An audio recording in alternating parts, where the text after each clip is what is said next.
बिस्मिल्लाहिर्रहमानिर्रहीम। अस्सलाम वालेकुम नाजरीन, मैं हूं जमशेद अंसारी। नाजरीन, आज 13 अक्टूबर 2020 है और आज की इस वीडियो में मैं आप लोगों की खिदमत में मरियम नवाज साहिबा के वीडियो और ऑडियो क्लिप पेशे खिदमत करूंगा, जिसमें मरियम नवाज साहिबा सराहत के साथ एतराफ़ करते हुए नजर आती है कि हमने जबान बंदी खत्म करने का ऐलान या एहतजाजी सियासत शुरू करने का फैसला महज इसलिए किया है कि एनआरओ के लिए उनसे कहीं से राब्ते नहीं हुए या एनआरओ के लिए कहीं से इशारे नहीं मिले।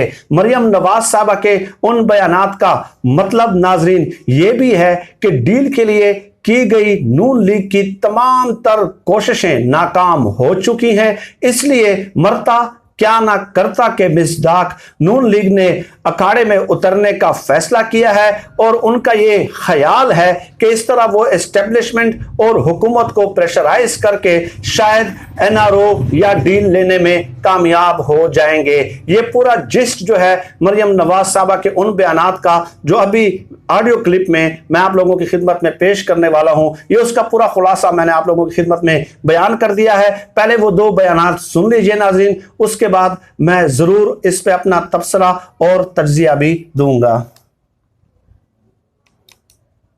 क्या उनको या पीएमएलएन को कहीं से आशीर्वाद है? अगर पीएमएलएन को कहीं से आशीर्वाद होती तो पीएमएलएन इस तरह जिद्दोजहद में उतर जाती। नाज़रीन एक बार फिर सुन लीजिएगा। से आशीर्वाद है, अगर पीएमएलएन को कहीं से आशीर्वाद होती तो पीएमएलएन इस तरह जिद्दोजहद में उतर जाती।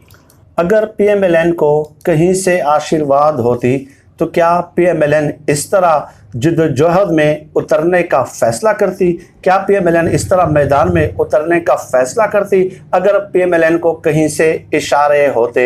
ये एक बयान हो गया नाजरीन। इसके अलावा आप दूसरा बयान सुन लीजिएगा। वो दोनों भाई आज भी माशाल्लाह यूनाइटेड हैं और दिल से एक है। क्या वजह हुई कि वो मफाहमत चाहते थे एस्टेब्लिशमेंट के साथ, तो वो अंदर चले गए और आप मज़ाहमत चाहती हैं और आप बाहर हैं?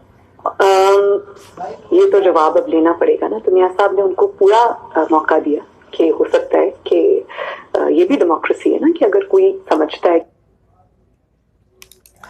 नाज़रीन दूसरा बयान उनका ये है, ये आप तफसील से खुद सुन सकते हैं कि मियां नवाज शरीफ ने शहबाज शरीफ साहब को पूरा मौका दिया कि वो अपनी कोशिश कर लें। ये पूरा बयान है उनका।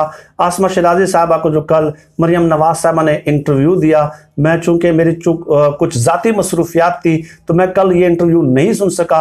आज मगरिब को मेरे नज़रों के सामने ये इंटरव्यू गुजरा तो उसमें ये दो अहम बयानात हैं। आसमा शिराजी साहबा उनसे सवाल पूछती हैं कि जो मज़ाहमत कर रहे हैं वो बाहर हैं और जो मुफाहमत कर रहे थे शहबाज शरीफ साहब वो जेल में हैं। तो मरियम नवाज साहबा जवाब देते हुए कहती हैं कि ये तो अब पूछना पड़ेगा, यानी कि इसकी इन्वेस्टिगेशन करनी पड़ेगी, क्योंकि नवाज शरीफ साहब ने उनको जो है ना बड़ा मौका दिया था, यानी मौका ये दिया था कि आप डील के लिए कोशिशें करते रहें। मरियम नवाज साहबा ने इस वीडियो क्लिप में, इन दोनों वीडियो क्लिप्स में ये वजह बयान कर दिए नाजरीन कि गुज़श्ता 10-11 माह से नवाज शरीफ साहब और मरियम नवाज साहबा जो खामोश थी वो इसलिए कि शहबाज शरीफ को इन दोनों ने टास्क दिया हुआ था कि आप जो है ना एनआरओ और डील के लिए अपनी तरफ से अपने ताल्लुकात इस्तेमाल करते हुए कोशिशें जारी रखें। लेकिन जब हर तरफ से उन्हें नो का जवाब मिला तो उसके बाद जो है ना इन्होंने अपनी जबान बंदी जो है वो ख़त्म करने का ऐलान कर दिया।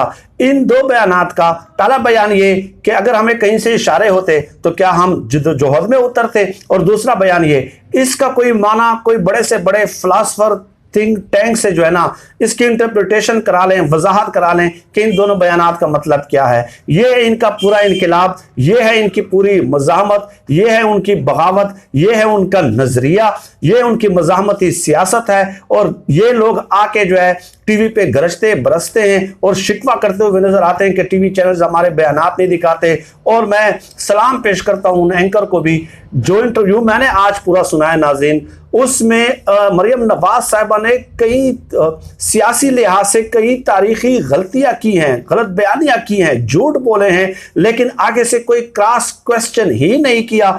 आप खुद अंदाजा लगा लीजिए कि सियासी फिजा किस कदर जो है वो जो है वो इर्तियाश में है, वाइब्रेशन में है, किस कदर जो है ना वो हीटअप है सियासी फिजा जो है पाकिस्तान की। ऐसे हालात में अगर आपको इंटरव्यू मिलता है तो यही तो मौका होता है कि आप टफेस्ट क्वेश्चन जो है वो सेट करें और वाकई ये अंदाजा लगाने की कोशिश करें कि ये किस कदर जो है ना नजरियाती बने हैं, इनकलाबी और बागी बने हैं। लेकिन मुसलसल गलत बयानियां करने के बावजूद भी जो है ना वो सामने से कोई मुश्किल सवाल मुझे इस पूरे इंटरव्यू में नजर नहीं आया। खैर, ये दो बयानात मैंने आप लोगों की खिदमत में पेश करने थे। इसके अलावा इसी इंटरव्यू में मरियम नवाज साहबा ने एक जगह एक बहुत प्यारी बात कही है और पहली बार मैं मरियम नवाज साहबा के साथ जो है वो इत्तेफाक करता हूं इस इंटरव्यू में। जो उन्होंने एक बात कही है कि हमारा मसला ये है कि हम तारीख से जो है ना वो कुछ नहीं सीखते। मैं इस बयान के साथ, मरियम नवाज साहबा के इस बयान के साथ पूरी तरह मुत्तफिक हूं। वाकई हम तारीख से कुछ नहीं सीखते। हमारे सामने है कि 2017 में जब नवाज शरीफ साहब को सुप्रीम कोर्ट ने नाअहल किया, उस वक्त नवाज शरीफ साहब ने नजरियाती का अलम बुलंद किया। पहले कहा कि मैं नजरियाती बन गया हूं, फिर कहा कि नवाज शरीफ जिसमें खुद जो है वो एक नजरिया है, फिर कहा कि मुझे क्यों निकाला, फिर जीटी रोड इनकलाबी रैली निकली। उसके बाद जब उनको जेल डाला जाता है तो पूरी की पूरी पार्टी जो है वो खामोश हो जाती है। उसके बाद आप देख लें कि जब नवाज शरीफ साहब को रिहाई मिलती है और मरियम नवाज साहबा को रिहाई मिलती है जमानत पे, नवाज शरीफ साहब बाहर चले जाते हैं, उसके बाद भी 10 महीने खामोश रहते हैं। ठीक है, तारीख ये जो वाकयात हैं माजी करीब के तारीख के, ये हमारी आंखों के सामने रूनुमा हुए हैं कि किस तरह जब भी इनको रियायत मिली है ये खामोश हो जाते हैं। उसके बावजूद भी ये जो कौम है, खासकर इनके वोटर्स और सपोर्टर्स, आज भी उनसे ये आस लगाए हुए हैं कि अब की बार जो है ना ये मुकम्मल तौर पर नजरियाती, इनकलाबी और बागी हो गए। ये पूरी तारीख इनकी भरी पड़ी है। नाजरीन, आप देख लें कि हर अहम मौके पे इन लोगों ने दूसरी सियासी जमातों को इस्तेमाल करके उनको चकमा दे के अपने लिए रियायतें हासिल की हैं और बैरून मुल्क डील करके ये फरार होते रहे हैं। ये माजी करीब के तारीख के वाकयात हैं। ठीक है, उसके बावजूद भी इस तारीख से कोई सीखने के लिए तैयार नहीं है और उम्मीद लगाए बैठे कि नहीं, अब सिविल बालादस्ती का जो ख्वाब है, जो अधूरा ख्वाब है, वो नवाज शरीफ साहब पाया तकमील तक पहुंचाएंगे। मरियम नवाज साहबा के इस बयान से, इंटरव्यू में दिए गए इस बयान, इस स्टेटमेंट से मैं मुकम्मल तौर पे मुत्तफिक हूँ कि वाकई इनके वोटर्स, सपोर्टर्स, हिमायती, तज्जियाकार, सहाफ़ी जो हैं वो वाकई तारीख से कुछ नहीं सीखते। अगर तारीख से कुछ सीखते तो आज इस कदर ढठाई के साथ जो है ना एक बार फिर जो है वो इन सियासी जमातों की हिमायत में सामने ना आते। इस कदर ढठाई के साथ और इस कदर बेशर्मी के साथ, माजरत के साथ मैं ये लफ्ज़ इस्तेमाल कर रहा हूँ। नाज़रीन, इंटरव्यू में कई बातें हैं, कई पहलुओं पे बात हो सकती है। मेरी ज़ाती कुछ मसरूफियात थी, मैं जो है ना वो इंटरव्यू बर वक्त नहीं देख सका। तो लेकिन जो और पहलू भी इसके सामने आएंगे और जो मज़ीद लेटेस्ट डेवलपमेंट होंगी उस हवाले से मैं आप लोगों को वक्तन फ़वक्तन आगाह करता रहूँगा। आप सब लोग मुझे अपनी दुआओं में खुसूसी तौर पर याद रखिएगा। अल्लाह पाकिस्तान का हामी और नासिर हो। पाकिस्तान जिंदाबाद। अल्लाह हाफिज़।